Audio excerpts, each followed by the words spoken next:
So this is a really interesting kind of like documentary by Glink, right? On the parasocial problems of live streaming. And this is on both sides, right? And I really thought that this was really, really interesting, being as somebody who streams and has also watched streams, right?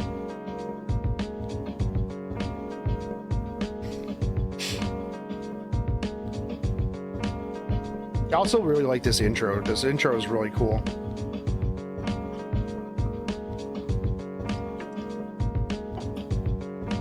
Mine were American Chopper and Hot Rod because I like bikes and cars. Oh, for the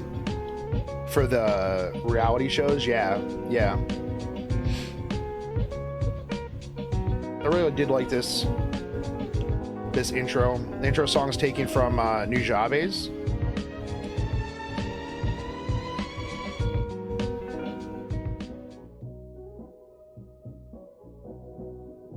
Yo, that hair be bussin', for real, for real. Trading them Pokemon cards.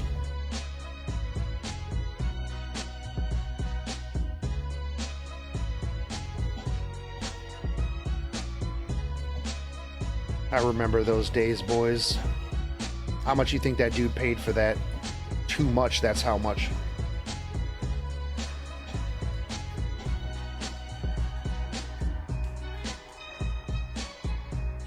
I mean, so this, the intro here, right? So the intro here is kind of like showing the history of how people interacted, right? Because like we used to have, well, you know, you used to go to like the drive-in, you know, the laundromat, like all this other stuff, and you know, you used to sit down with your friends and trade Pokemon cards. You used to go to your friend's house, play video games. But we've kind of moved into the drive-in, yeah, the drive-in, yeah. Like people want company. I actually watch your streams every fucking day, just so I don't feel lonely. I'm addicted to forming parasocial relationships with female streamers on Twitch, especially the Asian. The internet I'm gonna turn this down a little bit. An escape from real life has become a platform embodying an ongoing epidemic of loneliness. In my last video, I explored the virtual companionship sites like OnlyFans provided to mostly lonely men. And as many of you pointed out, these pseudo-relationships span across the entirety of the internet. Name of the video is the parasocial problem with live streaming. The dynamic of friendship and community between viewers and streamers, creating the illusion of a social relationship. Viewers are drawn to streamers' personalities and for the opportunity to interact with them, even if... Chat, this is you. This is you right here. You guys are here. Right here, but you're right here on my screen. They are limited to only using a chat box. All right, later, Sulky. A live stream broadcast is not designed for one-on-one interactions.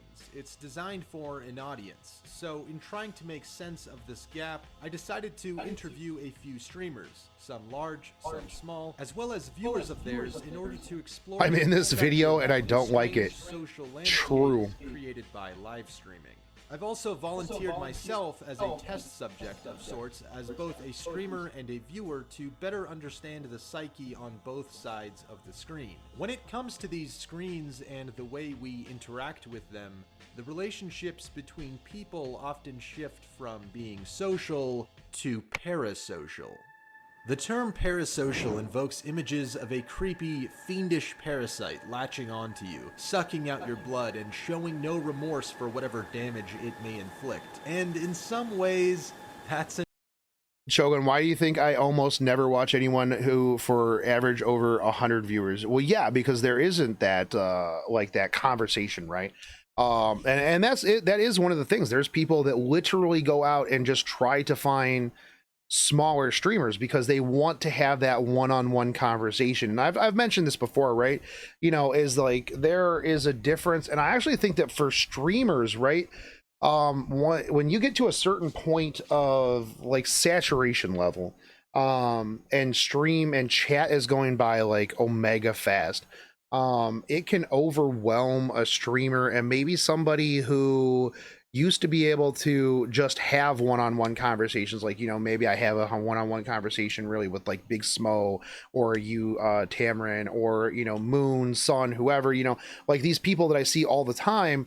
You know, if I had Asmongold levels of people in the chat and it's zooming by super fast, like I've mentioned this the other day on stream, is I don't understand, like Asmongold is very, very good at finding like somebody in chat and responding to chat, even if he's like just doing react content or he's playing a game and somebody says something in chat, you don't even think it's going to be seen because there's 40,000 people, you know, chat's going by super fast, and he'll pick it out real quick and he'll be like, you know, oh, you didn't come here to be attacked like this, and then by the time you even see it, it's already gone, but he noticed it. And it is weird. But like the big content streamers are fun, but yeah, you aren't getting anything back from it interaction wise. I think like the bigger streamers, like you have to kind of look at it as like, this is entertainment. Like chances are I'm not going to I'm not going to get seen. My message isn't going to get seen. That's why people will come in and drop like, you know, $100. They'll drop, you know, 50 gift subs to get a TTS message up or something, you know, something up along those lines, right? So that they can be like, oh, my favorite streamer said my name type of deal. And the video kind of goes into that.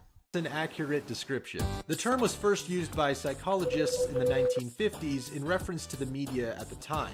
Long before live streaming on the internet was popular, television shows, movie stars, and radio personalities played a similar role in captivating the attention of viewers and listeners, who were often drawn in because on some level they felt some connection with the broadcasters.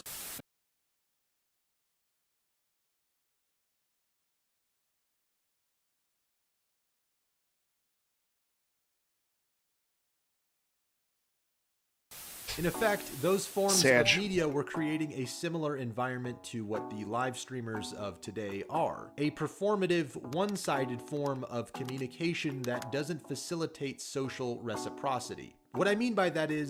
The thing is though, right? So like, you can't get to the point, and I think this is like one of the cruxes of the problems that a lot of small or like mid streamers have, is that like you can't just be entertainment, like you can't just play the game. I think like a lot of streamers, right, they see the 40k, you know, Andes, the like even like 2k plus Andes, you know, because like realistically, like in terms of like made it, right, like I've had some people, they'll come in and, you know, I'll be like, man, I am such a small streamer. And they'll be like, but you have, you know, you go live in Epic 7, you'll have like 150 people watching you. And I'm like, yeah. And they're like, that's not really that small. You have 150 people. And I'm like, but in my head, you know, that's really small. I look at people like, you know, Elf Mage who can pull 1,000. I look at Light who can pull 1,000. I look at YD who can pull 1,500 to 2,000. You know, you look at even bigger streamers, you know, and you are evaluating your place in the world based on where you're at, right? And I mean, to be fair, like, yeah, if you're like a, you know, a 1-2 viewer, over top of getting over 15 people watching you makes you the 1% of streamers, and that's actually super wild, dude. I've had a lot of people that are like, I'm gonna start streaming, I'm gonna become a streamer, and they get all their stuff, they go live, and you know, they get no views, right? They get no viewers. And the problem with Twitch is that Twitch is a lot really like a kingmaker, right? And if you're not like at the top, it's really, really hard to get noticed. And the thing is that as a small and a medium-sized streamer, you have to work so much harder. And they see the bigger streamers, they can literally just sit there and just watch Power Rangers and make like $10,000.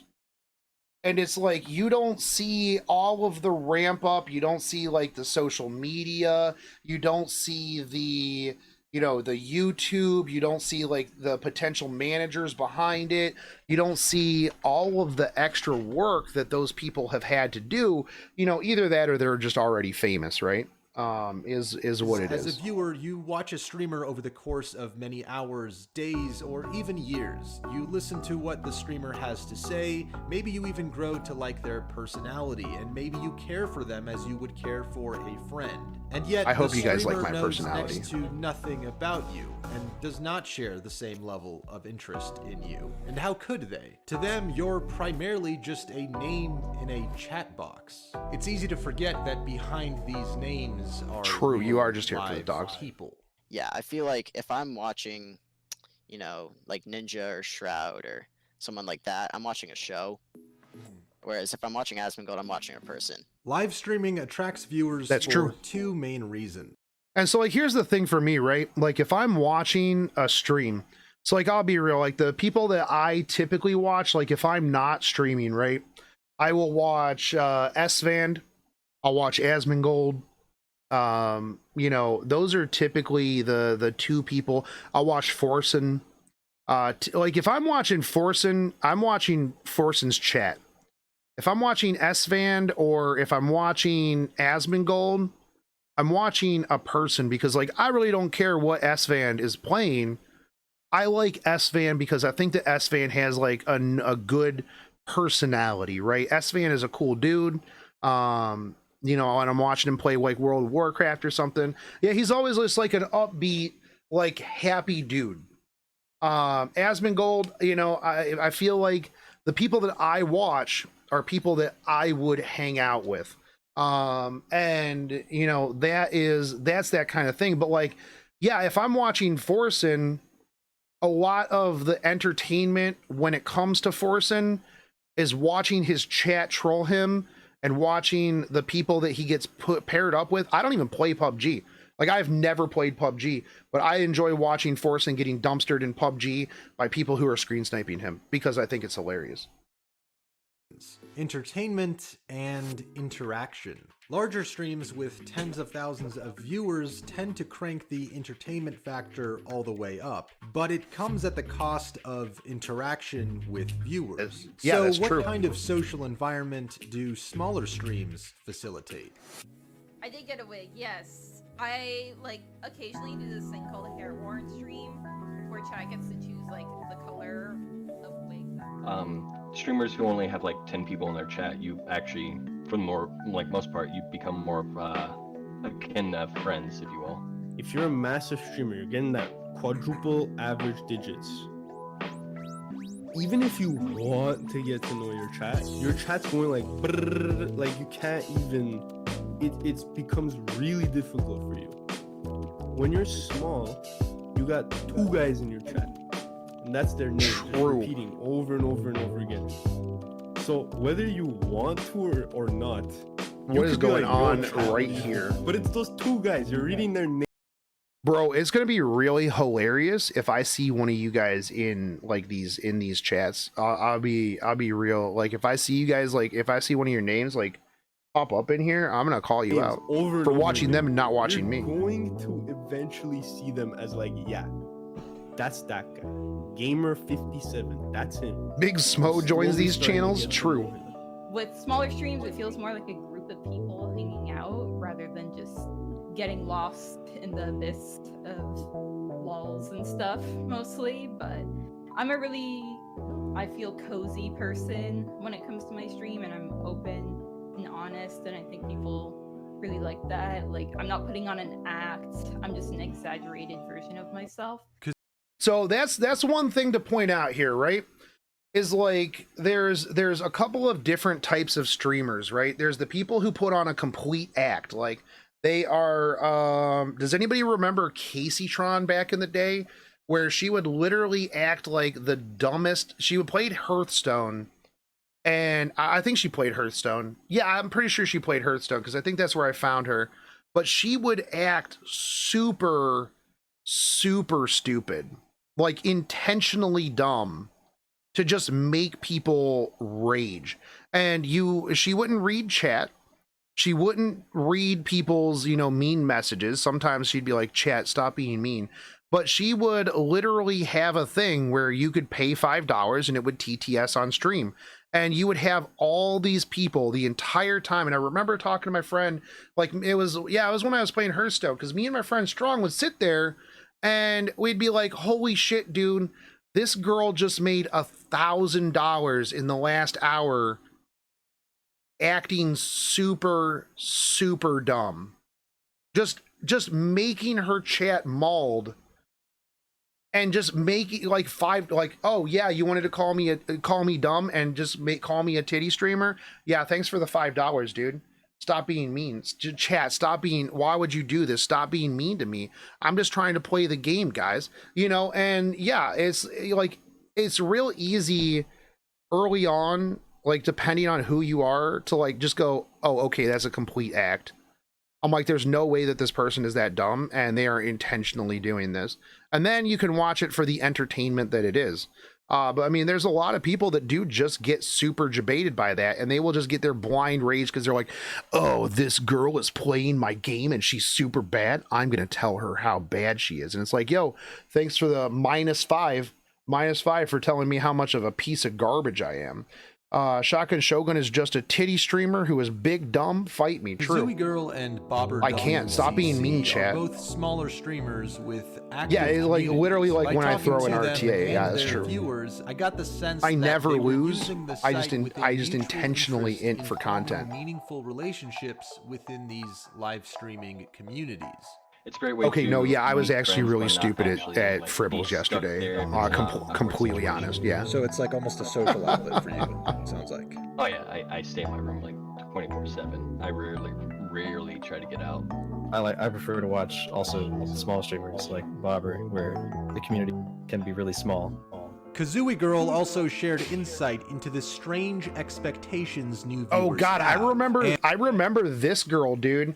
I remember the drama with this chick, right? The one who was like Can be really small. Kazooie Girl, this one right here, where she's like, I provide you with endless entertainment and you can't even afford to give me $5. Like, bro, dude, chill out. also shared insight into the strange expectations new viewers have, and how Twitch as a platform seems to cater to sex appeal based streamers over gaming. Dude, I'll be real, Amaranth is so smart. Amaranth is an absolute legend. She knows what she has. She knows how to work it, and I will be real. Some people might hate Amaranth, but as a content creator, Amaranth, I think, is probably one of the smartest content creators on Twitch. Amaranth is literally always at the cutting edge of how to get money from people. Streamers. I do find Twitch definitely favors them over female. I'm here for the gaming Shogun sex streamers, appeal. if True. you want to put it, and it is extremely frustrating. I try not to voice my frustrations I'll go back over a it second. with them over. And how Twitch as a platform seems to cater to sex appeal based streamers over gaming based streamers. I don't do think that's find Twitch actually definitely true. favors them over female gaming streamers, if you want to. So okay, so here's my thing on my take on this, right? I think that if you are a female streamer, then yes, sex appeal will trump gaming a lot of the time, right? You know, you have to, as a female streamer, you have to be more cognizant of that, right? I can just roll out, and I mean, you know what? I'll be honest, like even from like a dude standpoint, right? Even from a dude standpoint, like sometimes you do have to be cognizant of how you look, right? I personally don't care. I think that it's a lot easier for dudes. There's a ramp up period, right? So if we do, let's go to paint. We're going to get rid of, let's do a new one. So this is going to be a new NFT. Please don't steal this one. So, all right. So like, okay, if we do this, brushes, let's do this chart here, right? So if you are a female, if you are an attractive female streamer, let's do this in blue. No, you know, that's we'll do it in pink because we're gonna be misogynistic right here. I feel like if you are, where did my brush go? Okay, my brush is down here. So if you're an attractive female streamer, right? I think that like it's easier to kind of get like you get a base, right? But I'm pretty sure that you're gonna taper out, right? You're tapering out right here.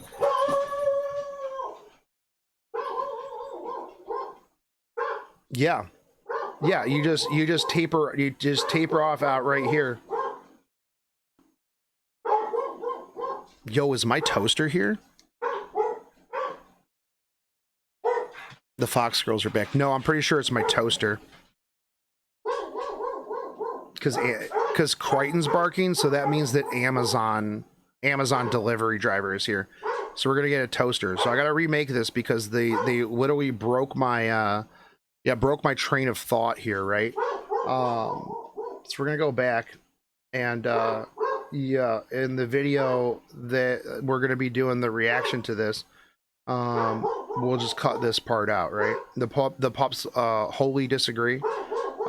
That's not true. Well, they're dogs, they don't know.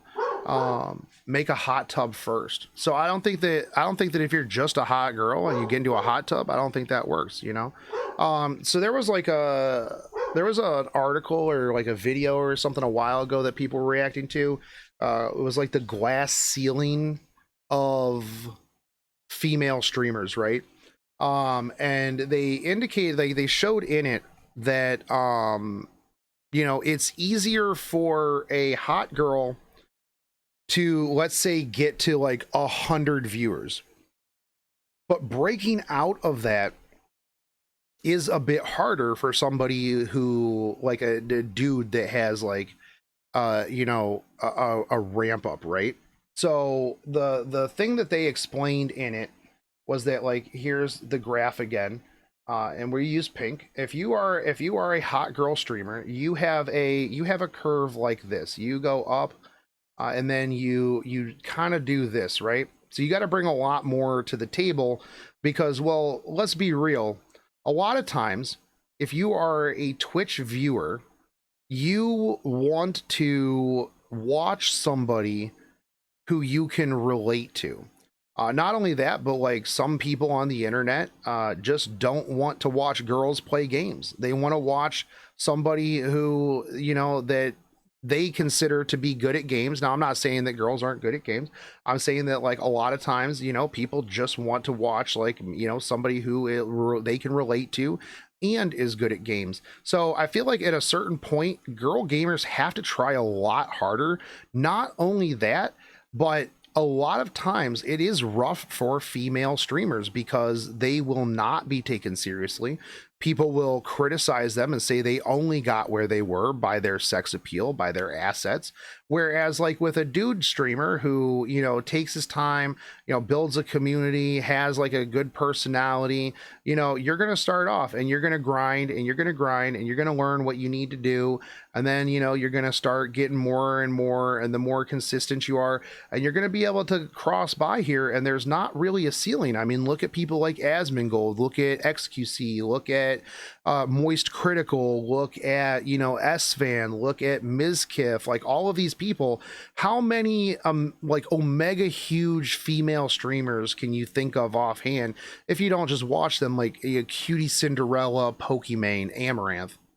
Like that's really what it is. And, you know, unless they come from something else, you know, that's it's such a harder point, right? VTubers, well, yeah, but anybody can be a VTuber. And I think that VTubers kind of hit into a completely different thing, right? Because a VTuber is the absolutely idealized girl. And a lot of the dudes who, yeah, okay, so here's a counterpoint to your counterpoint, Sun Spirit. A lot of the people who sit around and go, oh my god, dude, oh my god, all these Twitch thoughts, they just make all of their money off of being sexy.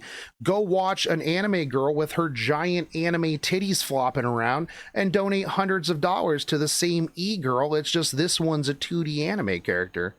So they just found a way to have the most absolutely idealized girl and cater to an anime fan base that literally is giving money to the same people that they criticized on Twitch for being nothing except for their attractiveness. Because I mean, let's be real, most VTubers are, you know, I don't understand it, you know. It is what it is, but like, you know, that's really at the end of the day what it is. Because are they super pro gamers? Yeah, you know, and at the end of the day, actually, I think that VTubers are great for a lot of girls because you can just hang it up, and if you didn't get doxxed throughout the path, you know, you just move on to like whatever the next thing is. And at that point, all you really need to do is be entertaining and have a good voice, and yeah. But you said it. The only thing that changes between them is personalities. Yes, that's true, and that's what I'm saying. Like, if you are a okay, like look at here, look at for me, for my aspect. Even if you're a dude streamer, right? If you are a dude streamer and you have no good personality, you are going to do this, right? You're going to start out and you are going to do this. Yeah, you're just gonna do this. Yeah, if you're a dude streamer with no personality, you're not entertaining, you are going to flatline. If you are a girl who is really hot and you don't have a personality, you are still going to see success, and then you're going to flatline. As a dude, you have to start out, but that's the thing, is there's exponential growth as I feel like there's exponential growth as a guy, right? Because you as a person, you want to watch somebody who is relatable. Like, you want to watch somebody that you can relate with, right? And I feel like, you know, as a girl, like, you hit this glass ceiling and maybe you even have a personality. But the VTuber thing is like a whole different thing. Not only that, but a lot of VTubers have an entire marketing campaign behind them. I mean, look at literally any new HoloLive girl. You have an entire company with a formula on how to make you popular. You have to do probably the bare minimum and scream a lot and make a bunch of noises. Like, that is, you know, that is really what that is. But that is my NFT, and that is my divergent rant. And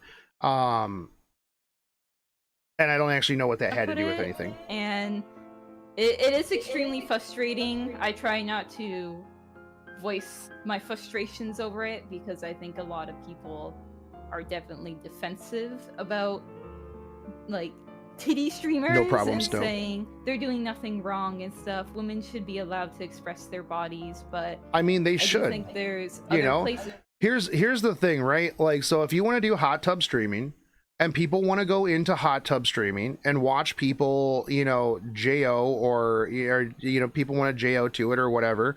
Did you miss the second part of the tourney? No, it's not for another 6 hours, Ashura.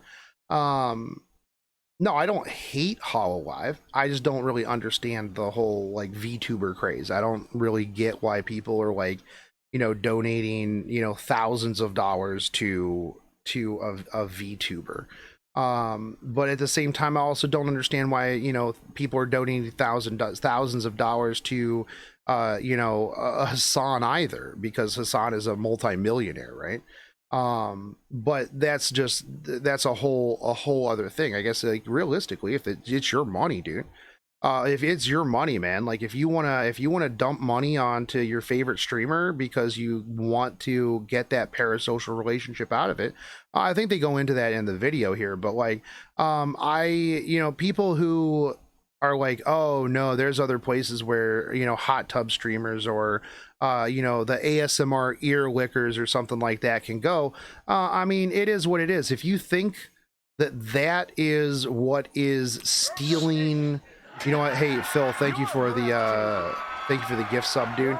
If you think that just because this girl is streaming in a hot tub that you are not getting viewers, that is a loser POV. Like, just because, you know, Asmongold is streaming Vampire Survivors, dude, why do I only have 50 people watching me? If it wasn't for Asmongold bro, I would be the best Vampire Survivor streamer ever. Completely unacceptable. Like, you know what? Like, at that point, that's where you as a content creator have to go, well, what can I offer that's better, right? Like, that's what can I offer that's going to bring people here and keep people here, dude. You know, that's where you have to think about, you know. It's you know, and to be fair, like, a lot of times, honestly, it is right place, right time, and actual luck, right? Just have a better community. Yeah. Just for that, and it's giving Twitch a bad name. In recent years, Twitch has made itself a welcome platform to more sexualized female streamers. The popularization of streamer girls who use their sex appeal as the main draw for viewers seems to bring upon unintended consequences to gamer girls like Kazooie Girl, who have absolutely no intentions of advertising themselves sexually or playing into that type of fantasy at all. And okay, but that doesn't take away from your brand. Like, if you don't, it's a completely different community. Like, this is a complete non-factor, right? Like, and if people come into your chat and they're like, yo, show me them titties, girl, just ban them. There's not somebody that you want to have following you anyways. Like, I have, you know, if people come into my chat and they're super obnoxiously toxic, yeah, I'll fucking ban them in a heartbeat. You're not somebody that I want in my community in the first place. So what you do is you foster your own community, and, you know, if people come watch you for what you have to offer, then yeah, you shouldn't be comparing yourself to sex appeal streamers at all. Right, to personality streamers. Yeah, 100%. Yeah, 100%. Yet that seems to be what viewers on Twitch have been conditioned to expect from all girl streamers. But that's not her problem, and that's not Twitch's problem. If you as a viewer just go from female stream to female stream and expect sexualized content, then that's on you. Like, that's your fault. And if you get mad because a female streamer doesn't have her titties hanging out, that's a you problem, not a Twitch problem, not a streamer problem, and it's not something that Twitch should have to do. If you're just a dirty coomer and you can't watch a female gamer without her titties hanging out, well, then you need to go outside and touch grass. Like, that's literally what it is. VTuber craze is easy. Everyone wants friends and waifus. VTubers can be both. Unlike a normal streamer, who you get offended if you pay, he or she doesn't notice you. A VTuber is expected to not always pay attention to you since you are part of a herd of fans. He or she isn't ignoring you personally. You get to be part of something while having an excuse for being ignored, while also having the possibility that if you have enough money, you will be noticed for sure. But Ashura, that's the same. So are you saying that if a VTuber who only has 100 viewers, right? Because let's be real, everybody and their mom jumped on the VTuber train. Are you saying that a VTuber with 100 viewers, if they ignore you, that is... you wouldn't get mad with that? I mean, there's a lot of people who watch just smaller VTubers. The VTuber craze, the bigger VTubers, are the same as you watching XQC, or you watching Pokimane, or you watching Asmongold, or something along those lines. Like, it's literally just the same thing. When they get super big, right? It's not really that big of a difference. I think that, like, you know, the marketing and stuff like that, I think it just, the VTubers appeal to more of an anime fan base, right? They don't see this girl right here. They see their idealized anime girl. There's probably not a lot of fan art out there of this, you know, Kazooie Girl. Maybe there is, I don't know. But like, VTubers, and especially like corporate VTubers, have entire departments dedicated to slamming as much fan art onto the internet as humanly possible. And you know, there is that whole aspect of it as well. I just like VTuber music, to be honest. You know what? Hey, at least you're being real and true. But the thing here with like this girl streamer, right, is, yeah, if a dude comes in and they're conditioned to be like, yo, where's your pole, dude? Why aren't you bending over Jacko posing for me? If I give you $5, will you show me your titties? You know, and you go, no. That's literally not somebody that you want to be part of your community. That's on you as a streamer to police who you want in your community. And I find that, like, if you are like a mid-level, a mid-range streamer, you're a small streamer, you are conditioned to put up with a lot more shit than you should be, right? You are put up with a lot more stuff because you don't want to offend your viewers, because you're taught, you know, like if you, let's say, you know, you have 5 viewers, right? And a person comes in, it's your sixth viewer, and you are trying to grow, and that person comes in and they are just a giant piece of shit. You're going to be like, you know what? I just need to deal with this person. You know, I need to try to curb it because I want to, you know, I want to grow. I need to keep this person, right? Whereas, like, you know, if you have 1,000 viewers, you know, somebody comes in, they're being a piece of shit, you make content out of them and you ban them. You know, you already have enough people that one person isn't going to make or break it, right? So, you know, that is kind of the thing. But like at the same time, you know, from a mental health standpoint, and you also have to think about it this way, right?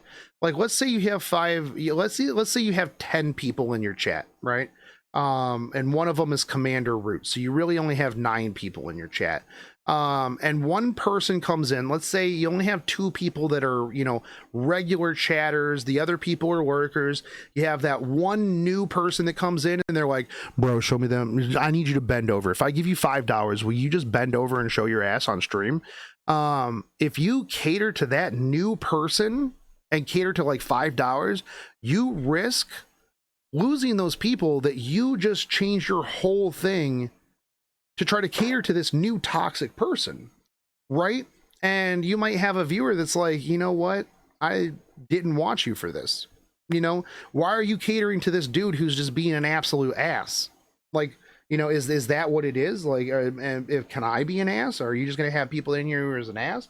Like, I think that fostering like a specific community and, you know, being, you know, knowing what you want out of your streams and directing that is better than worrying about what everybody else does, right?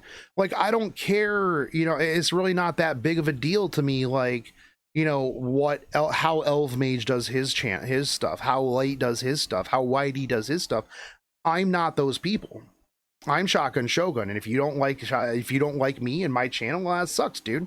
You know, it is what it is. I want people here who like the content that I produce, and, you know, constructive criticism is perfectly fine. You know, if somebody wants to come in and go, hey, you know what? Hey, what if you did this? This would be really cool to see. Like, what if you did, you know, like last night at the tournament, right? When people were like, hey, what if you, you know, got together with some content creators and we kind of hashed that out, you know, and stuff, and threw ideas out. And I think that that is a much better way to do it than, you know, than to worry what everybody else is doing. Twitch merch out in public, people will ask me, are you a streamer? And I'll say yes, and they'll be like, oh, are you like one of those streamers? That's like the first question I get. I doubt that's true. That's just what Twitch has become now. I literally doubt that that is true. Ask me, are you a streamer? Oh, are you one of those streamers? Are you like one of those streamers? I mean, first off, unless I'm streaming, I really don't want to talk to people in public in the first place. I just don't want to talk to people in the actual first place. But like, I'm pretty sure that if somebody is going to come up to you and be like, yo, hey, are you a streamer? Oh, you're a girl? Hey, you're a streamer? Yeah, I would think she would get more questions about the tattoos at all. I would wager that people aren't going to be like, oh, are you a sexual titty streamer? Are you a hot tub streamer? You know, chances are their second question will be like, oh, what games do you play? Because yeah, most people aren't like that, and I don't think that this is true. Maybe she had like one person say that to her at an anime con, and they were trying to be like edgy or something like that. But like, yeah, I don't think that's true. I get.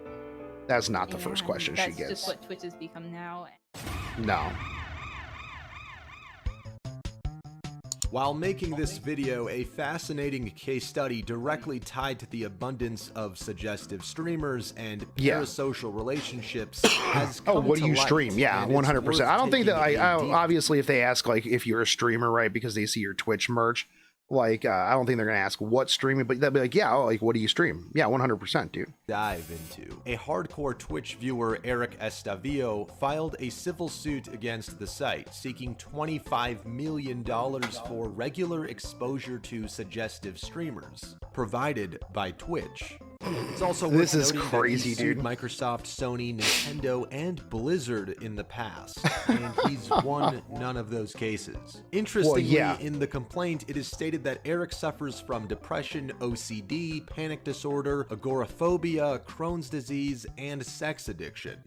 Okay, so the thing that he puts in these in here for, and I'll tell you why. And I've had somebody do this to me in the past when I was security, right?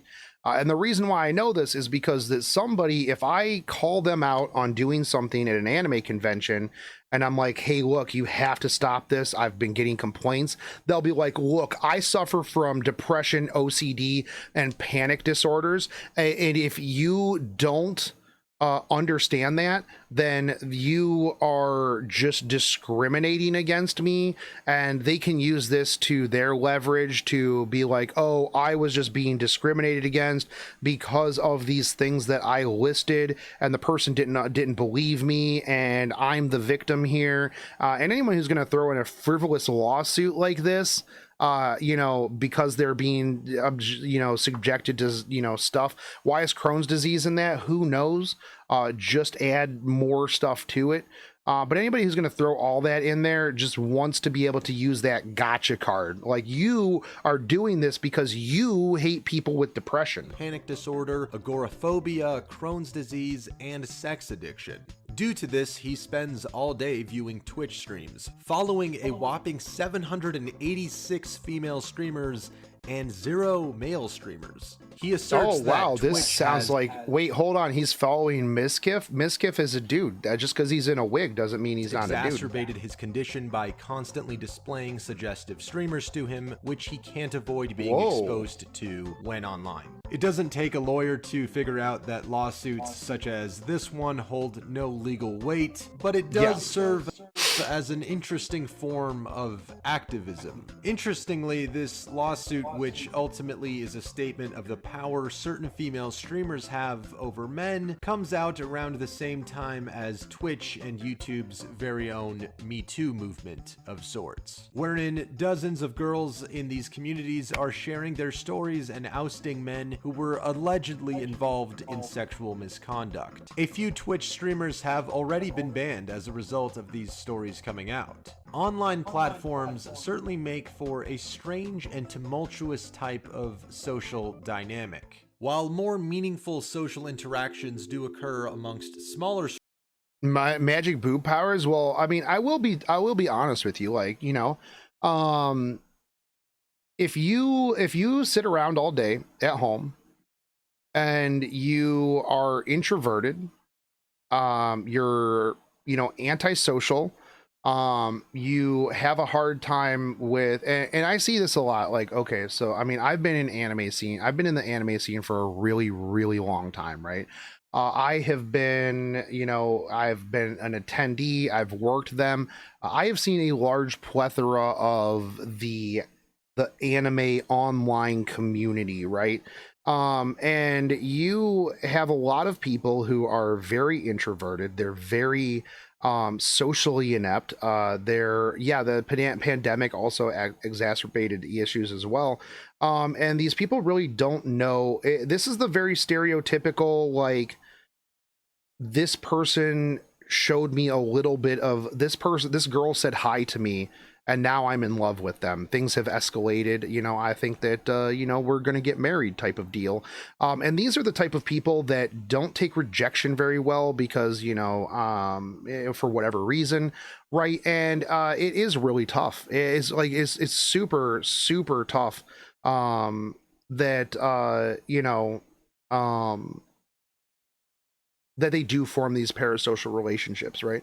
And it's really easy that to, in their head, that as soon as that streamer, like, you know, pays attention to somebody else, this is literally the reason why like VTubers, female streamers, stuff like that don't disclose their relationships, because you risk the backlash of a whole bunch of people that are like, no, this streamer is for me.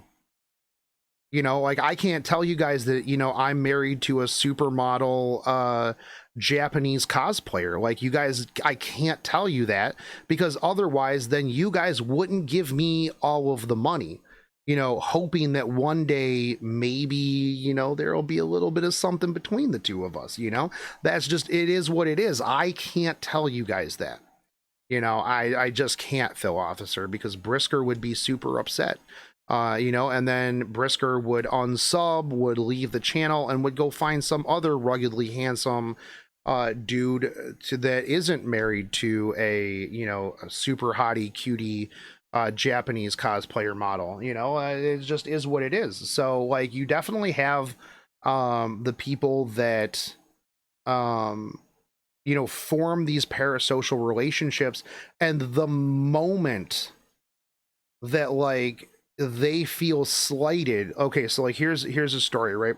So I, like, the first time I went to college, right, there was an anime club, and I joined said anime club. Now, I have always been a little bit of more a, you know, a people talker when it comes to, like, anime people. Like, those are my people, right? As long as other people are willing to listen to me talk about anime, I am perfectly happy to talk about anime. And seeing as I was the only person with a laptop at the time in anime club, I was the literal god of anime club. There was a dude who was one of these very antisocial, very introverted people, probably never really had too much in the way of friends outside of, you know, like maybe one or two people online before anime club. But, like, I made it, I was like, you know what, I want to talk about anime all the time. I want to talk about anime all the time. I want you guys to come sit here on campus with me, and we'll just talk about anime all day. We will make this little collective of people who have a shared interest. We are a club. Let's do this. And so this dude, for the first time probably in his life, had a group of people that had a shared interest. Now, this dude was really weird. Yeah, like 100% weird. And he overcompensated being kind of like just one of the people. He wanted the attention because he got like a little bit of attention, right? So he would overcompensate by just doing extra weird stuff to get, like, you know, to try to be, you know, a little bit more into the group, right? And so we would be like, yeah, dude, like, you can just chill, man. Like, it's not really a big deal. Let's just talk about anime, dude. Like, you don't need to do this stuff. Like, you need to just, you know, just bring it down a notch. And like, there was one time where I was supposed to do something. Like, the dude asked me, like, to do something, right? And I just really didn't, like, I lived with my parents at the time, and I absolutely, I was like, man, I really don't want to drive all the way out here to campus. Like, you know, I'm just gonna cancel on this dude. And this dude, like, I came up with some excuse. You know, I didn't want to, like, break the dude's heart, so I, like, came up with some excuse. This dude literally found where I lived, drove by my house, saw that my light was on or whatever, and, like, messaged me, and he was like, yo, I thought you like, you had something to do and you weren't going to be home. And I'm like, first off, the fact that you found out where I live, it's fucking weird, dude. Second, the fact that you drove to where I lived, that's super weird, dude. And three, the fact that you did all of this because you felt slighted because I canceled some plans is super omega weird. And then, like, yeah, he was just like, yeah, if you do something like this again, I don't know if we can be friends. And I'm like, well, just, yeah, man, like, bro, that's wild. That's crazy, dude. So like you get these people where they come into a stream, the streamer reciprocates with them. It's a small stream, right? They go, this streamer is now my best friend. And especially if it's like a girl, right? Because they're gonna be like, you know, hey, oh yeah, blah blah blah. Now this person is like, this girl has paid attention to me. I'm gonna donate $100 to this girl, and then we are going to get married, and then I'm gonna, you know, we're gonna have babies, and we're gonna talk about anime, and this is gonna be great. And then so you donate $100 to this girl. She says, "Oh my God, thank you, Beagle Master. Thank you so much. That really helps out a lot." But then Big Smo comes in, and Big Smo's like, you know what? Fuck Beagle Master. I'm going to donate $150. And then Big Smo hecks Beagle Master and goes, bam, $150. What's up, girl? How you doing? And then they're like, oh my God, Big Smo with $150. Now Beagle Master is like, yo, what? Did I get hecked by Big Smo here? I'm super mad, and I cannot believe that the streamer who is my girlfriend now because I donated would shout this dude out. I'm super mad. And so it takes a lot of personalities, right? And it's super tough because now you have all of these people from all over the world, and a lot of people who do watch streamers are, you know, introverts with, you know, that do not have a very good the social adaptivity, right? They're socially awkward, right? So it does make for that. And while, you know, for the streamer, you know, technically you are a name in a chat. For the person who is viewing all that time, you know, you are the only person back and forth. Now, like, chat knows other people in chat, right? But you tune into this typically to watch the streamer. So you're watching the streamer with a whole bunch of other people. You know, maybe you really don't care about, Phil Officer, or maybe you don't care about Brisker, which I would be like, why don't you guys care about these people? But, you know, you were there for the streamer, and a lot of people will develop unhealthy relationships one-on-one with that streamer. And that's just really what it comes down to. And, you know, you kind of have to navigate that as well. Streams. One of the most popular streamers on Twitch, Asmongold, has a more unique approach, making a point. Hard go to 1080p. Why are you giving me? Why are you hecking me here? Facilitate as much social reciprocity between him and his viewers as possible. Right, this is why I like Asmongold. Oh, I'm taking ads. You'll take the ads, then Rob. Fuck, man. Encouraging interaction and community events despite having tens of thousands of viewers. I think a differentiation here that you could maybe use for me is that I try to look at people instead of fans. I look at them as viewers, right? Because it doesn't necessarily imply the same type of worship as a fan does. You know, fan is obviously short for fanatics. So I don't like that. I treat all of my viewers and just people that are watching my stream as just like guys that I would probably maybe hang out with, or that's not. McConnell. And if certain people I feel are being too attached in a way that I feel he's also an unhealthy. idiot. And, I don't think Asmongold's an idiot. What you would call a parasocial relationship. I mean, he has some bad takes. Definitely not something that I want to promote. I think Asmongold has some bad takes from time to time, but I don't think Asmongold's an idiot. That be a one-on-one thing is completely okay, as long as the people that are going into it both have the same level of expectation. I'd go and I'd do like a. But like, okay, so like, here's the thing, Andrew. I also may have bad takes, but just because my take doesn't align with like your take doesn't mean that either one of us is wrong.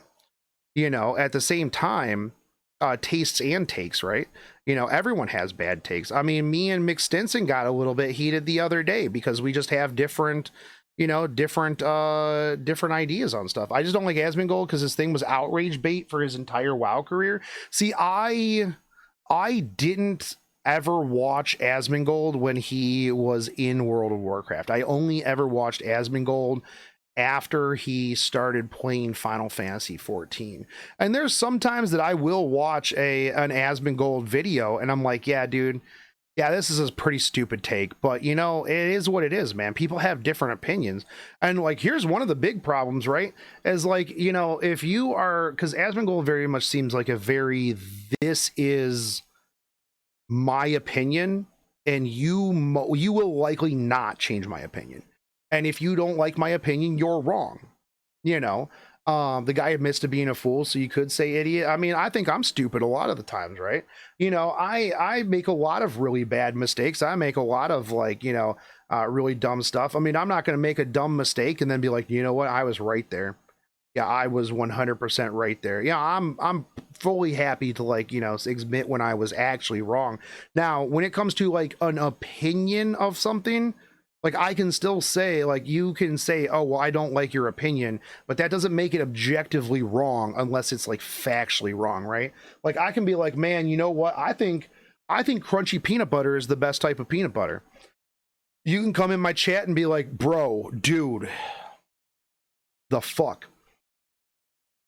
Creamy peanut butter is literally the only creamy peanut butter. It is the only peanut butter. If you like country peanut butter, why don't you just eat peanuts, dude? That's fucking stupid, man. That's stupid. Just eat peanuts if you want peanut butter. Like if you want crunchy peanut butter. That just doesn't make any sense. You know, but like I think that you know, yeah, it is what it is, man. You know, it is what it is. But I do think that Asmon definitely does like a lot more social reciprocity. And that's one of the things that like I try to do a lot, right? Like I try to keep up with chat. I try to like, you know, do that. But like he says stuff like that all the time. Yeah, like I mean, like I said, that's an Asmon opinion. Yeah, it is an Asmon opinion. Yeah.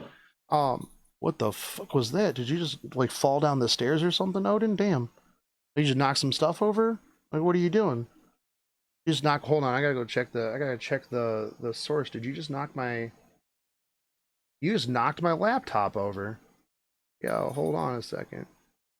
Did you? Where is this? I'm pretty sure. Oh no. Okay, yeah, never mind. It's there. I thought he knocked my laptop over. But like, you know, yeah, he does have a lot of bad takes. But like, here's the other thing too, right, Andrew? Is I feel like Asmon on Asmongold is different than Asmon on Zach Rar. I think that there's two different things. I think that Asmongold on Asmongold's main channel is a bit different. I think that he does certain things and gets heated over certain things for content, right? I do think that he will stick to his opinion. It's like his opinions on like gacha games and like gacha boxes. He's very, very pay to win, like on pay to win. But he definitely plays things up, yeah, 100% for content. I mean, yeah, he'll even admit that, you know, he'll over the top for content a lot of times, and because it's good content, it's good clickbait content. He's a businessman at the end of the day. I like the Zach Rar streams a lot more because it's just chill. You know, he'll come up with like a stupid opinion, but like if somebody tries to call it on him, is like, you know what, man, it is what it is, dude. Like if you try to get a heated response out of me, you know, wait until I go live on the Asmongold channel and I'll farm you for content, man. It is not. I'm not even trying to, bro. I'm not even trying to like get heated right now, dude. I'm just trying to play a game, man. Like that's just what it is. I think this is two completely different things. I think Asmongold is just Zach Rar just jumped up to 12, right? You know, that's really, oh yeah, like his unban appeals. Yeah, 100%. Yeah, 100%. Because there's like a lot of things I'm like, man, why'd you ban that dude in the first place? It's like, oh, well, he said I sucked, bro. He said I sucked, so fuck him, man. I banned him, dude. I'll ban him, bro. That's just what it is. What it is, dude. Why I gotta wash my hands? I got a clean dick, right? Group with and people are like, oh my god, he said the thing. B-tag after, and they just over time became like my regular WoW friends, and I wouldn't have met them if it weren't for Asmongold, which I think is something that I can't really say for a lot of other streamers. But when attracting dozens of thousands of live viewers, there's only so much interaction one person can provide. I had It's fears true. that one day I'm just gonna fall off and I'm not gonna be any entertaining anymore, and that people aren't gonna want to watch me, or that people aren't gonna like me. Mizkif is one of the largest streamers on Twitch, but unlike Asmongold and many others, he I'm got to not that really a position big in a Mizkif very fan. short amount of time. When I feel like people like me, Poke, Greek, XUC, we have this relatability of people that they feel like they could be friends with, people that they feel that they could know, and that makes them Yeah, more this is what I'm inclined to talking watch about. us over other people. I think the reality Right. is this: when it comes to Twitch, you can never blame the viewers. You can't blame 10,000 people. Like, it's just Yeah, not a bullshit. thing. You I can't blame viewers all the blame time. your chat for anything, because I the reality absolutely is blame my you chat. are in control, and you have to be able to figure out what to do and what not to do. For Mint Moose Track Ice Cream? Yeah, dude, I 100% that was your guys' fault. Chat. Representing the sometimes tens of thousands of people watching, the chat room is a living reaction to everything a streamer is saying. So if I put coal there and I put iron there, PogChamps in chat occur. Pog champs in chat occur, boys. Interestingly, I think that the audience Kappa also emote is seems to broken. attract Can we get a some viewers test? with similar goals to the streamer, where being noticed and acknowledged by the streamer amongst thousands of other viewers provides an elevated level of attention and validation they seek out. Oh yeah, I type a lot. You could ask a streamer like Mizkif or Pokelaws, because they are very fond of me typing a lot in chat, because I'm VIP in there. That's a good one. Witness. Oh my god. A lot of viewers are sometimes annoyed by This is you guys. This is you right here. This is you, chat. Right here. Right there. Yeah, shiny and chrome. a lot He of looked at viewers me, are boys. sometimes annoyed by me, or they love me a lot because I can be really entertaining to the chat. I think having a streamer notice you in chat is always interesting, just in general. Makes you feel good or something. He turned his head, he looked me straight in the eye! The chat can be a source of great confidence and support, but it can also be a source of great distress and headache, as Mizkif explained to me. But I think some people that really try to get a friend out of me are people that donate to me like crazy, right? Like, you'll have some of these guys that gift me This thousands right here. and thousands of dollars and gift me subs or in general. And those people want either a lot of attention, which is why they do it, or they typically want to be my friend, right? They're trying to buy their way into my life. I've had multiple people give me tons of money and then like, hey, dude, do me a favor. Can you host me afterwards? Or, hey, dude, can you do me a huge favor? Can you, just I answer my DMs, and they start DMing me. And then what am I going to do? You know, I feel guilty that this guy's going to be thousands of dollars, and I'm not going to just answer his messages. But over time, it becomes more and more and more that they're just trying to bother me and just trying to get my attention constantly. And that's not, you can't. Just Once because it you gets give to me a money certain doesn't mean I'm dollar gonna amount, be I'd your say it friend or works. Play games. Well, yeah, I mean, like, but here's the thing, right? So there's a difference between like forming a general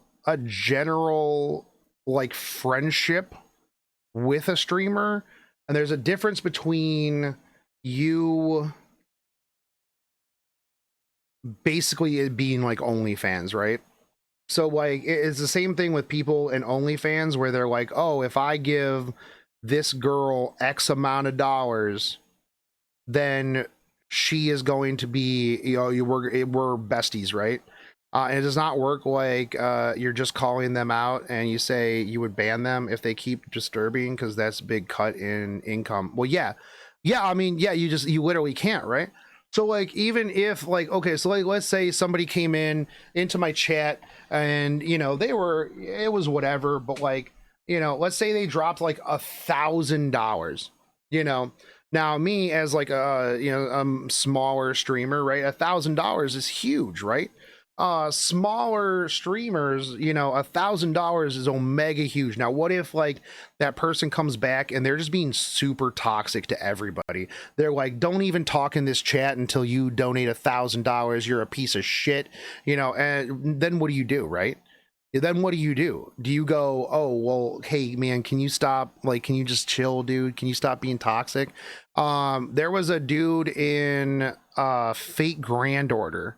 For those of you who have followed me for a while, you know exactly who I'm talking about. You know exactly who I am talking about. And this dude literally did this. This guy literally did this. He would go into every FGO streamer's stream and just drop gift subs, drop donos, drop money, and then would just come in and just flex all the time. And this person literally just wanted to buy friendships into a bunch of people's stuff. And then if you said something that he didn't like, he would be like, bro, you need to stop. You need to stop saying that. And you're like, but why? They're like, because well, you can't disagree with me because I give you money. Like, you need to agree with me or I'm going to just go give my money to another streamer that agrees with me. And I'm like, yeah, I don't care, dude. I'm not going to play that game, And so that actually ended up like pretty bad for me because that dude went and like started a smear campaign on me, like started donating money to other streamers. Now those streamers were against me because that dude was against me. And it was a fucking hot mess and it was super fucking annoying. And yeah, I mean, like the thing is, right? So like I would consider some people in chat, like, friends, they've been around forever. Like I know them. And stuff like that. But like, yeah, if you come in and you just immediately out of the gate drop like $1,000 and then expect me to like, respond to your DMs all the time, I'd be like, man, dude, I don't respond to Frost's DMs all the time. Yeah, I don't respond to Nazrin's DMs. I don't respond to a lot of DMs, so yeah, it is what it is. It would be funny if somebody donated $1,000, but it would never happen unless, yeah, that's true. Yeah, true. Streamers don't want to be friends with their viewers. It's just not going to work out. You know what, Code? I think they go into this like later, but I think that also is untrue. I think that parasocial relationships work both ways. I think a lot of people start streaming because they're lonely. I mean, just think about it this way. If I didn't stream, I would not really have interactions with human beings. Like if I didn't stream for the last 2 years, I would not have interactions with other people. Like I would not, I mean, I consider our interactions, but like I would just sit here in my house by myself. I would probably watch streamers and I would, watch streamers and that would be my interaction. Right. So I do definitely think that there is a reciprocal parasocial relationship, right? Where you do have streamers that are just like, man, guys, I'm depressed. I need to go live and I need people to talk to. I need that attention. Yeah, your favorite streamer is your best friend. It's true. I mean, see, I call Nazrin out and Nazrin comes like running. A German streamer has quite a good way to deal with something. He got only this one dude who donates like 17,000 pounds a year. The streamer invites his mods once a year into summer to grill and give back for their work. So you could invite this guy who basically paid the party anyway, have one good day evening, and the thing is done. Yeah, I mean, I feel like, yeah, if you have a dude that's like around all the time, and the thing is though, Jerdolf, is that it depends on the expectations of the person who is donating, right? If the person who is donating copious amounts of money expects you to like reciprocate DMs, they expect you to be available. If you don't respond to them in chat, they're going to send you a message on Twitter and being like, hey, I said this thing in chat the other day and you didn't respond. And I'm just gonna throw out there, like, in the future, if you don't respond to my next message, like, I don't know if we can be friends anymore. Then that's extra, that's omega toxic, right? Like that's super, super toxic. But yeah, if like somebody just wants to support you, I just help out and like throw money and they have the money to spare and they enjoy the in entertainment without like all of the rest of that, then yeah, I mean, I feel like, bro, if somebody gave me 17 grand a year, yeah, dude, come over, man. Like come over and I'll fucking cook you a steak, dude. Yeah, like 100%, man. or hang out with you. That's not how it works, you know? In my own experiment, having just a few hundred active viewers made it nearly impossible to engage with people in the chat. Yeah, I have on an Roy over individual every level. once in a while, This is yeah. where the call to response type relationship with viewers arises from. How old is everybody in here? Type your age in the chat. Go ahead. type your Chat, age how in the old chat. I is wanna know everybody how old here? Each of you guys are. Chat, I want to know how old you guys are. 23, 25. Nice. You guys are kind of in my age range. Good job. Smart, Ben's game, key emoji, follow your house emoji, upwards arrow, backwards arrow. 69. I believe that, Brisker. I actually do. I believe that. I This believe type you are of 69. communication turns Yeah, individual 100%. viewers into a collective hive mind. Even A before the collective. You guys are popularity- hive minds, dude. Look at that, man. I miss old PogChamp, dude. I miss old PogChamp. Old PogChamp is way better than current PogChamp, dude. This such a good emote. Yeah, you got jebaited, dude. You definitely got jebaited. of live streaming, this type of linear communication. It's like call to actions when I'm getting ready to gale wind, and I'm like, boys, get the gale winds ready, get them typed in. Let's fucking go. We're about to get this. Yeah, Dogpog is better. Used by TV shows, especially children's cartoons. ¿En qué camino está la casa de los osos? ¿En el camino rojo o azul? ¿Rojo o azul? Why would you go to the Taking hobbit this hole, dude? A step further, a lot of streamers will use terms like we or us when addressing their chat because they want That's viewers right. to feel Chat, we are going to get legend this season. This is our account. like they are part of the same collective group as the streamer. We do. No, we're. And I say we. We are not done frivolizing. We somehow got on to reacting to content, and this is where we're at right now. Because it is a community thing. It is an us thing. It's not just me. It's we, right? Because I can only do half of it. The other half is you guys coming. That and is watching, true. right? We need Yes. our hand. Guys, hold on. So like this, like what Trainwreck is saying here. Yeah, this is true. This is true. This is real. Yeah. No, this is true and real. When addressing their chat because they want viewers to feel like they are part of the same collective group as the streamer. We do what we do. And I say we because it is a community thing. It is an us thing. It's not just me. It's we, right? Because I can only do half of it. The other half is you guys coming in and watching, right? We need Yeah, our that's true. That's real. That is real and true. Because like I can only do so much, right? We're going to the bear's house with a very sleepy bear. However, despite this type of language, the streamers are very much in their own social bubble. Popular streamers are on a virtual stage, and the audience is watching from their seats. If your job was to broadcast for several hours every single day to thousands of viewers, Just several hours? you too might develop an unhealthy view of yourself in relation to others. Lost all of my connections to people, so I just. Bro, why does this guy got fucking hot pockets on his desk? Is this guy why does this guy have hot pockets and tissues on his desk? Like what is going on? What is going on with this? What is going on with this guy's stream right here? I guess this dude lost all of his connections with real people, so now yeah, they're definitely related. It's sad, but that's just how it is.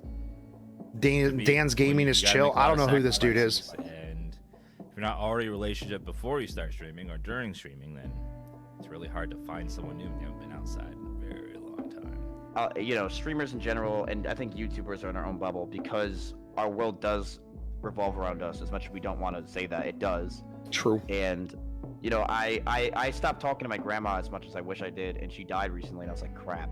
Like, I definitely should have called her more. I definitely could have done more stuff.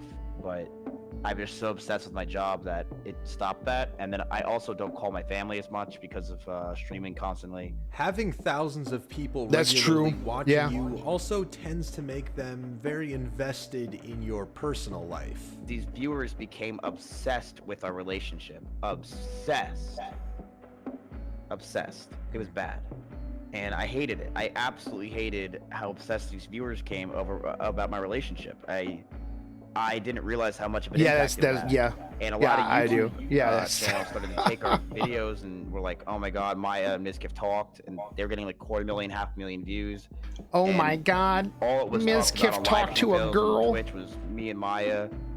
Yeah, it All definitely right, that's affected actually my kind of community pretty hard. crazy, honestly. Streamers are just one of many different types of celebrity to experience. I don't need to these obsess about highs and relationships. lows. Sulky does A that for me, yeah. celebrity's ego and sense of importance is inflated by the attention of others, while at the same time their Yo, personal Kanye life West isn't a evaporates streamer. Why away, would you show being Kanye West? Oh, absorbed because his by that same ego. attention.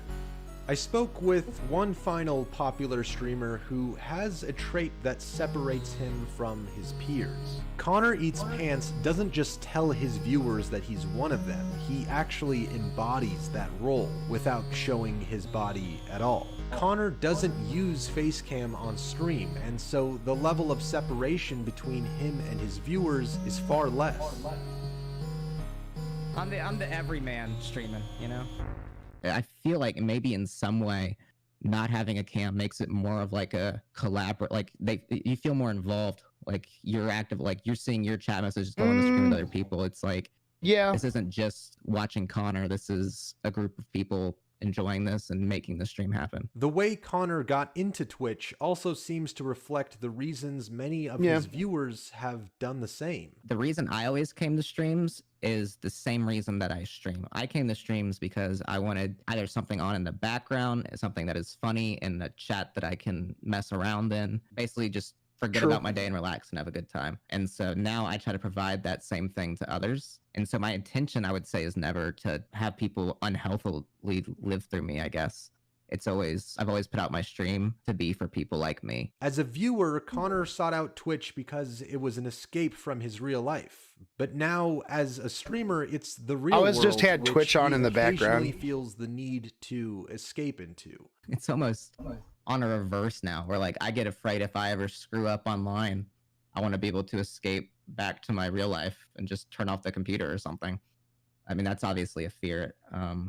Not that I do anything bad, but you know, you see people just get absolutely destroyed on the internet. You know, for a yeah, I mistake, will and it's say like, that, yeah. like, okay, so like not having a cam, right, really makes it easy for you to just go do something else, right? Like even though like you know, voices are very similar, right? Like if I were to go to another community, or like let's say I just like made a new channel, made a new YouTube channel, yeah, you know, as pretty much like this is my face, right? You know, I get seen at like anime cons and people be like, yo, hey, are you that dude that made FGO content? And I'm like, yeah, that's weird because like I'm not really that big, right? That's why, that's weird. Why? Okay. Yeah, I don't get why people go, this is the real world and online is not. I mean, they're both actually. I mean, yeah, it is 100%. Yeah, with the lines of real world versus online are completely blurred anymore. I mean, I've got friends, I've got online friends that I've had for longer than some of my real life friends. So like that's a scary thought. And that same escapism is what fuels the desires of many Twitch viewers who spend significant portions of their lives sitting there, watching streams and trying to participate in these. Online communication is sometimes harder as you can't read facial features of the people typing in chat, dude. So I'll be completely honest with you. Like that is why I am dog shit at like talking like on dating sites and stuff like that. Like I am garbage because like you guys know I'm very sarcastic. I tell a lot of jokes. This is literally just my thought process. When I'm talking to somebody, especially somebody who doesn't know me and doesn't know like my mannerisms or like anything like that, like I'll make a joke that like if you were like heard me deliver it, is completely different than what it is in text, with no facial expressions, no mannerisms, no vocal anything like that. And somebody will be like, bro, what did you just say to me? And then I'm like, no, that was a joke. That was a joke, bro. That was, yeah. And then I just, yeah. Online communities.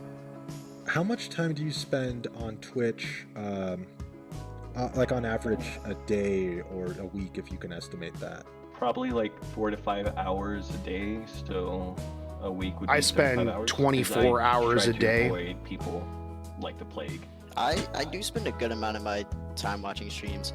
Back when I was like playing WoW, I'd have them on in the background, especially Asmongold, so they'd be on for a long time. I think over the past 3 years, I've used up a lot of my time on Twitch, and it's made me feel very different, I guess. I don't know how to describe it. Wait, what do you mean? I've What do you lost a lot mean of you time turn just Twitch sitting off? there trying to be dedicated to Twitch channels. I would say that having friends is way better than having the attention, because you have people that you can actually talk to, and Having friends is way better than having attention. But typically, if you have friends, you get friend attention. So, I mean, yeah, having friends is better than just, yeah, absolutely having friends is better than just getting a small dose of attention. That's like getting friends is like investing in residual attention drip. get good attention from, instead of like the attention for like 2 seconds. They get that doesn't really mean anything. The experience of these viewers isn't so different from Connor's, it's not so different from Mizkif's, and it's not so different from people I know who spend all day watching streams or videos. And that's not to say that spending time online is always bad, or that there aren't great things that can come of your time spent in these online communities. Because if you have attention certainly from your are. teachers, you get And then detention, over yeah. time, it's like I was part of a bunch of groups. I found a bunch of amazing people. I ended up. Yeah, just get friends, dude. It's just that easy, you know? Like, I mean, what? Don't you guys have phones? Incredibly luckily meeting an amazing group of streamers. It got to the point where we've met together like at least 10 times easily. We go to conventions together. I realized that the names behind the screen can turn into an actual real life friend. There's no difference between real life friend and name on screen. You can reach the same level of intimacy. Forming meaningful relationships online is possible. I myself have made many good friends after spending years of my life in various online communities. I've even met friends in person many times. Was I at that convention? No, I don't think I was at Anime Expo 2018. Some of my closest friends are online friends. But admittedly, forming long-lasting relationships can be difficult. The physical distance between people online will always add an extra layer of separation. That's true. Yeah, it's a lot different when you can just go, hey dude, you want to grab something to eat, and then you just go sit around and eat. It's a lot different than just being like, hey, do you want to jump on a Discord call? Because even though you're on a Discord call, even though you're having friends and stuff like that, and you're friends with whoever, being on a Discord call is definitely different than just being in person and stuff like that. Name and chat can vanish, faces last forever. I mean, yeah, that's true too.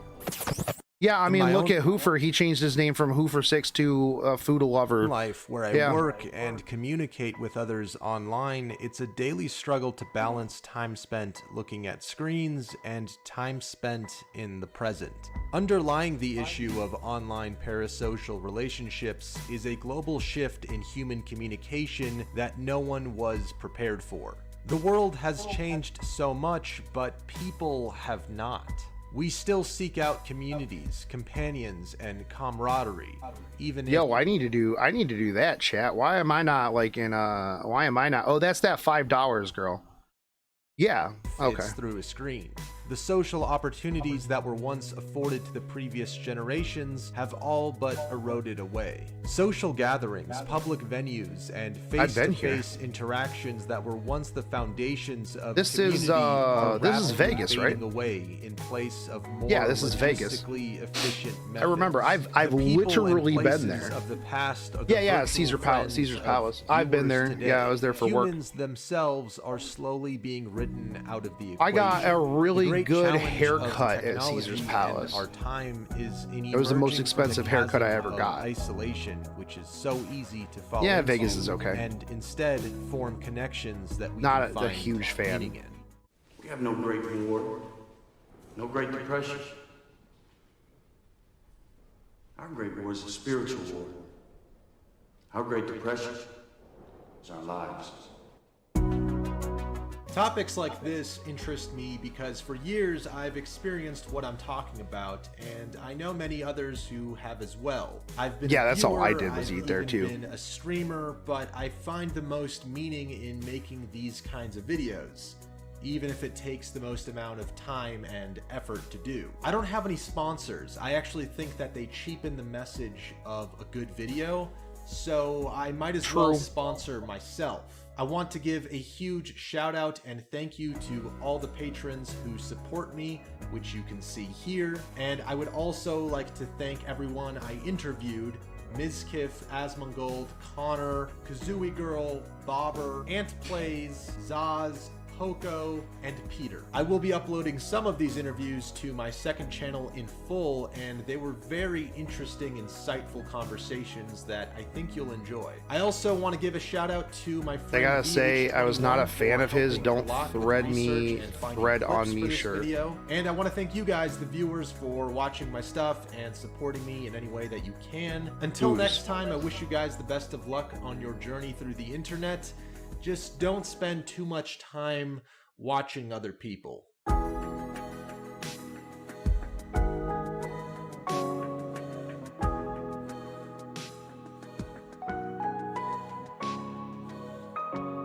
I like how this was broken down, right? It does give like a really good look at like both sides of it. I do think that there's too many people though that like blame other things on Twitch for their own you know, their own failings, or maybe the attention that they think that they should get that they don't get because of, you know, insert whatever. Like, you know, you make your own content, right? Like, you do your own thing.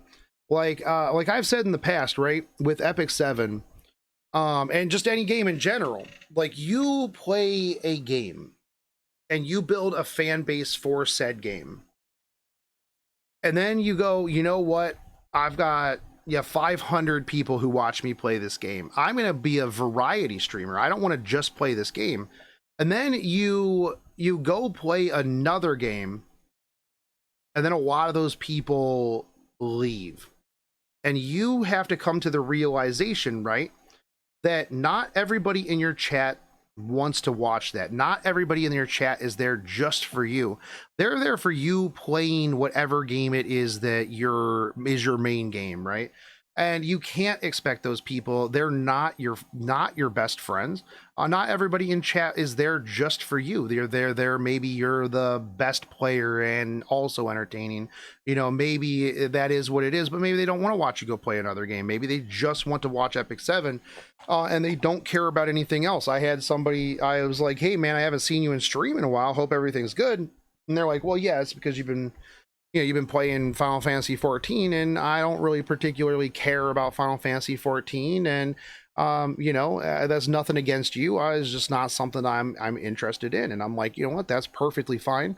I completely understand that. It's not really that big of a deal. It's the same thing with like when I switched from Fate Grand Order content to Epic 7 content. I was like, you know what? I've got like 38,000 subscribers. There's no way that I don't just like make the shift and then I'm good. I mean, I still have all these subscribers, right? Well, they weren't subscribed to me because of me. They were subscribed to me because of Fate Grand Order content. Not all of them, obviously. Some were there just for me, and they would watch whatever it is that I do. There's like a lot of people that don't even necessarily play the game I'm playing, they're just there to hang out. You know, Zariah comes around from time to time. He doesn't always typically play whatever it is that I'm playing. And but at the same time, I've also had people that when I stopped playing Fate Grand Order, they were like, I can't believe you did this to me. I can't believe you did this to the Fate Grand Order community. I'm unfriending you. I'm unsubscribing. I'm unfollowing. And I take back everything, every nice thing that I've ever said about you. And I'm just like, that's crazy. That's wild. Like, you know, it kind of hits you, right? Because like you get 38K subscribers on YouTube, which I mean, you know, to some people isn't a massive amount, but like then you compare yourself to like you know, other people who have millions of subscribers and you're like, dude, I am literally nobody. But I mean, if you think about it, 38,000 people who are subscribed to your channel, that's more than some cities, right? You know, that's more than some cities. But you know, you come to the realization that like maybe you're not as important as just being a repository for information, right? And so you have to shift things, right? And so you go from getting, you know, 50,000 views of video to 1,000. But do you continue to play something and do something that you dislike for the growth? Or do you just do what you want and kind of commit, you know, streamer YouTube suicide? Like that's the rough part that you have to do it. And like, you know, it is really tough as a streamer, especially when you make that jump to I want to do this other thing. And maybe you have to be more entertaining. Maybe you have to engage chat more. Maybe you have to be that show so that people do stick around when you want to play, you know, Ark Survival Evolved, even though most people don't in your chat play gacha games and they don't care about Ark. You need to put on a show at that point. And I think that that's one of the things that like a lot of people don't really get as a streamer is, you know, like you as a streamer have to provide value to the viewer. You are not owed views just because you go live. Like I am not owed views just because I am streaming 24/7 you know, every day. Like you have to go, what kind of viewer do I want and what kind of content do I want to create? You know, do I want to be the best at this game? Because if you want to be the best at this game, you will have an exponentially harder time branching out into other things. Yeah, you guys did watch me play you know, the Ant Legion game. Yeah, that's true. But like that's the thing is like you have to really, as a streamer, most people don't make it because they don't think, what do I need to do to get my viewers engaged? Why would they watch me over this other people? Yeah, Iron Ito just likes to watch my dog sleep and watch me, you know, look at my feet and stuff while I'm sleeping, you know. And so these are like the things that a lot of streamers have to take into consideration. Everybody just thinks that streaming is super easy. Like you have to be able to talk. You have to be able to talk to nobody. When chat is dead, you still have to be able to do something, and then you have to try to be engaging with chat. You have to be like, hey, chat, should I get pizza for dinner? Should I get pizza for dinner tonight, chat? I shouldn't, but I do want to. Yeah, I mean, I literally showed you guys around my house for 45 minutes and you were literally not there. Talking to nobody is difficult. Yeah, absolutely. It 100% is.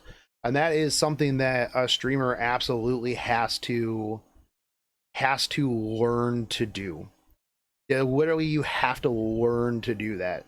And that is really tough. A lot of people think that they're going to just slap stream on and then they're just gonna, you know, play a game. Maybe they're pretty okay at the game, and you know, it is what it is, right? You know, I'm gonna get millions of views, right? Like, you know, my mom and my grandma think that I'm funny, so you know, everybody else should think that I'm funny. And you know, I mean, look at me, right? I've been streaming for like what, 4 years now. I've been streaming for 4 years. I think the peak of my streaming career, I had like, 300 average viewers. You've got people that have streamed infinitely less time than me, and they're like 5K Andes. It is what it is, right? Do you go to the popular thing? Do you, what fan base do you cater to? Do you have a plan? There's a lot of people that, that come out, they have a plan, they do what they need to do, they know the demographic that they're targeting, they know that they need to be heavy clickbait, they've got all of this stuff, and then there's people that just make it as it goes by. Maybe like one point they're like, what, I should probably take this seriously, it was a little bit of fun, but now I'm gonna do a thing, and we're gonna try to work on some stuff. But streaming is rough, and it's cutthroat, because like, let's be real, you are vying for the attention of that viewer. Now you can have up multiple streams, right? But you can really only pay attention to like a little bit of each one, especially if there's a lot of stuff going on in each one of them. If I'm watching S-Van, I can't watch S-Van and Asmongold and another one and have all of the audio on each one of them. Maybe you've got a streamer that doesn't really talk a ton. You can just have that streamer on and muted while you're watching somebody in the background that is kind of funny to watch, but at the same time, you are the commodity. You're the commodity, and I am trying to buy your time with my entertainment.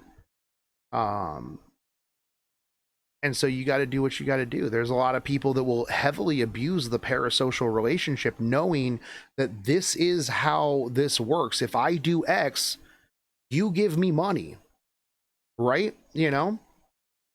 And there's some people that are completely shameless about it. And you know what? I'll be honest. Like, I actually like those streamers a lot better. I do not like the streamers that are like, chat, like, man, it'd just be really good if I could just pay my bills, and, I'm just having a really hard time and stuff like that. And, but then there's the people that are like, hey, you know what? It'd be really cool if somebody gave me like $10 right now. If somebody gave me $10 right now, that would be absolutely pog crazy. And the person who did it, I would absolutely shout out your name. And so if you want attention right this second, just give me $10. It just is what it is. But, oh, damn, no. All right, see, my community, I can't bamboozle my community like that. Oh my God, dude, guys. If only somebody would give me $10, I could buy my dog some medicine, and it's rough, man. It's rough out here. My dog is sick, and he's just not really feeling very good. And it's just, I make a fair amount of money, but like, if you guys just hate my dog, then and you don't want to give me $10, and you just hope that my dog would die, as man, fuck it, my community is terrible. These guys, they're terrible. I'll give you all this entertainment, and you can't even give me $5. $10. It is what it is.